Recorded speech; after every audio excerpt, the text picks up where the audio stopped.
Hi guys, Scott here from the H96-P Project, and you may have noticed we haven't been uploading any videos for the past week. That's because our kids have been off school for their annual autumn Halloween break.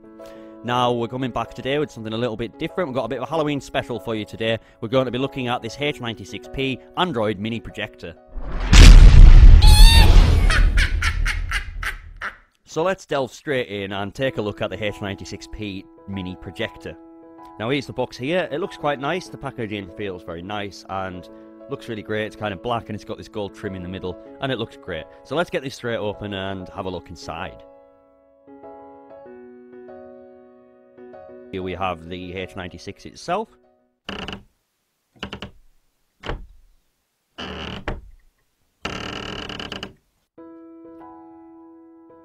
Comes very safely packed in bubble wrap and then another sort of plastic papery kind of casing. And here we have it. It's about the size of a phablet, somewhere between a phone and a tablet. If you've seen something like the Galaxy Note series and something like that, it's about that size, slightly a bit thicker obviously. It's got this touchscreen on top. There are your controls if you want to control it straight from the projector. It's boasting that it's 4K, but it doesn't have 4K capabilities. It can take a 4K input, but you can't actually play 4K through this lens and bulb here. We've also got a speaker on the front as well, and a little fan just to keep it from getting too hot. And we'll see what kind of noise that gives off a little bit later on. Now this projector is actually 100 lumens, so it's not going to be too bright, but we're going to test that in a bit. It's got a power switch here, 2 USB ports.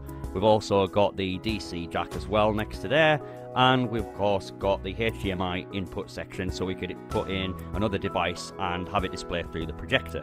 On the back here we have a 3.5mm headphone jack, and on the side we have a TF card reader for your SD cards and a small reset button. There's also a focus wheel up on the other end. We also have this little foot on the top bottom here, so we could have it at an angle if we needed to angle it slightly on a surface, just like so. But we've also got a little mount here so you could attach it to a tripod, which is great as well. So you've got plenty of options for how you're going to position this. Lovely little bit of cardboard as well.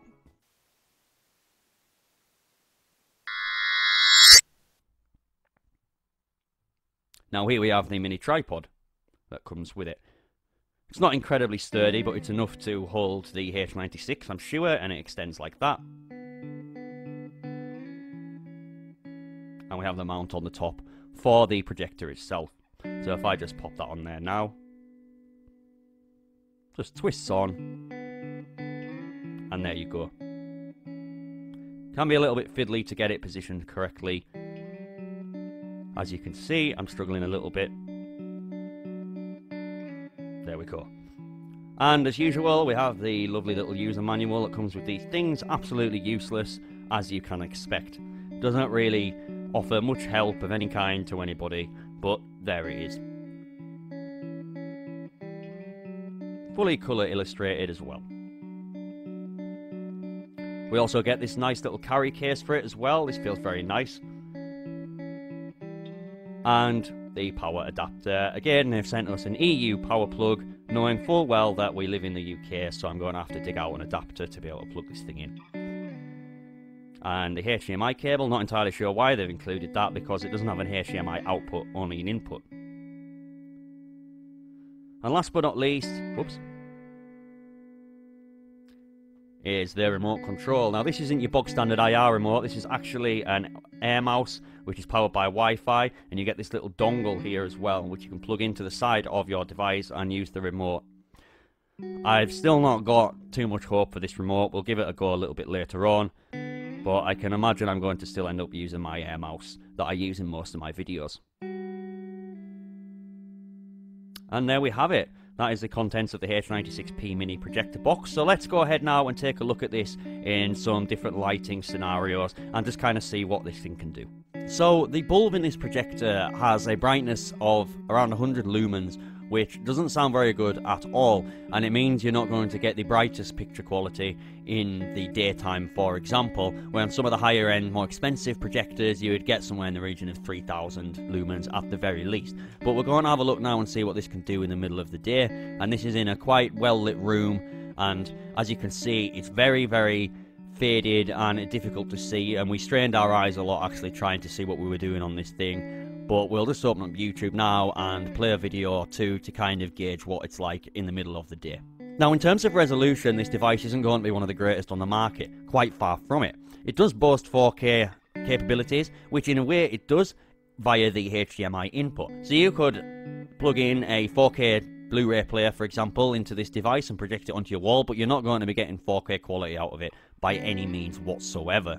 So these can be a bit misleading when looking at projectors. You need to be looking at the native resolution. Now, the native resolution of this device is 854 pixels by 480 pixels, otherwise known as FWVGA resolution, which is also about 16:9 aspect ratio.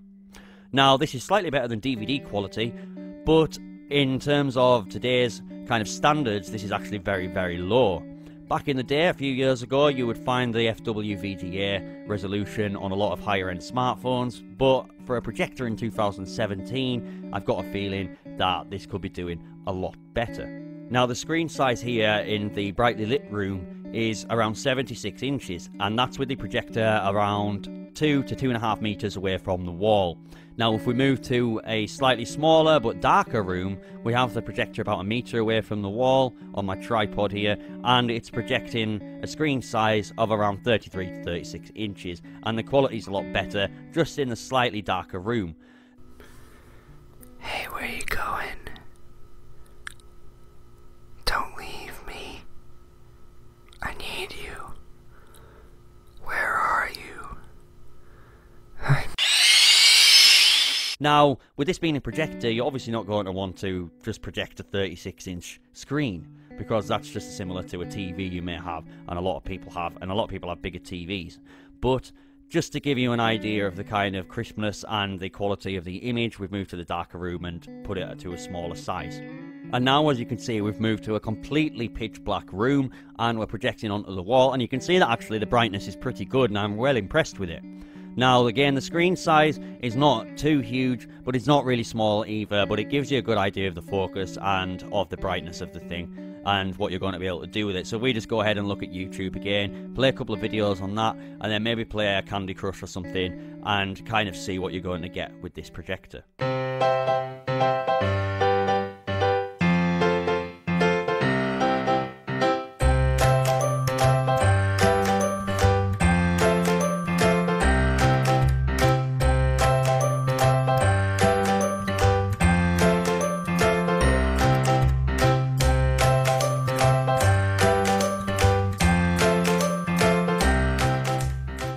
Just Matthew, just taking over just for a quick second, just to have a look at the firmware on this device. So this has got an Amlogic S905 processor inside it, which allows it to run Android 5.1 Lollipop, which by today's standard it's pretty old, but it does the job. Now, when we look at this firmware, it's alright, it's not fantastic, it's just basic Android at the end of the day. It doesn't receive any OTA updates, which is a shame because it really does need them. Overall, the firmware is pretty stable. It does what we need it to do. It projects, it runs through most apps pretty well, but we have found it does crash every now and again. But you know, that's come to be expected on most of these Chinese Android devices. Now, we've actually found that certain games don't install properly. These GameLoft games like Assault 8 and so on, they don't seem to install because it just crashes the system and just makes a bit of a mess of everything. And you know, we've seen this on plenty of times on certain TV boxes. It's just a shame we've seen this on this device, which is, you know, it's a pretty expensive piece of kit. It's £150, and I would have expected to have seen just a lot better, a lot more matured firmware. However, it still does the job pretty well.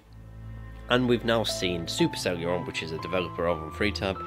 He's released his own firmware for this device, and he's improved a lot of bugs that we've talked about, and improved Wi-Fi, as well as that he's included joypad drivers, so which is good to see. We've actually tried it out and it's pretty decent, and I think it does improve just a little bit over the stock firmware. So yes, this is Kodi 17, and as you imagine, this is able to run on this device purely because it's running Android 5.1, and it runs pretty well. Just don't expect it to play your movies and TV shows in its best, highest quality, purely because it just isn't built for that. Overall, Kodi runs pretty well, nice and smooth. As a media player, yeah, this app runs perfectly fine on this device. audio quality from the actual inbuilt speaker is very, very poor. Don't bother with it unless it's just some simple sound output, of course. It's built in Bluetooth. We'll be able to connect it to a Bluetooth speaker or something like that, and you know, we've got one here and it works really, really well. So I really suggest you do that. Maybe you've got a soundbar with Bluetooth built in, connect it to that. Don't bother with the internal speaker. So what would you use a device like this for? Well, it's very small, it's very compact, and it's certainly very portable. You can take this around with you. Maybe you go on business or you want to use it in a hotel somewhere. This is absolutely perfect. Again, resolution isn't perfect, but guys, this is very portable.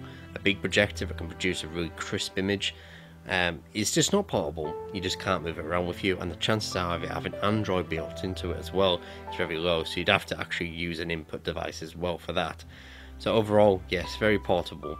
Maybe a kid's bedroom we want to use it in, absolutely great for playing cartoons on, etc. So overall, a really good device just to move around and use it wherever you want to.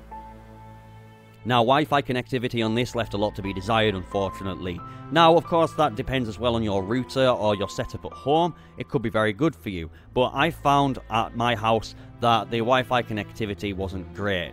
But again, that could be down to my router. I do have quite fast internet and a semi-decent router, but it was just struggling to kind of pick up the Wi-Fi, whereas things like my iPhone and things like that could still pick it up. So maybe there's just a weak Wi-Fi chip, or maybe it's defective in the model that we've been sent. But if you're too far away from your router, it can struggle a little bit with the Wi-Fi. Let's take a look now at the remote control that comes with the device and the touchpad on top of it. Now, the touchpad seems to work pretty well, but it's not going to be ideal for long-term use and for getting things done with this projector, because you're going to be knocking it a lot by tapping on the top, and you'll maybe knock it out of position or something. So maybe just use that as a last resort, I would have thought. Now, the remote control itself, unfortunately, was pretty terrible. I was a little bit excited when I first saw it and saw that it was a USB Wi-Fi mouse. I thought this was going to be a big step up from the usual rubbish IR remotes that we usually get with these TV boxes and devices, but unfortunately I was wrong.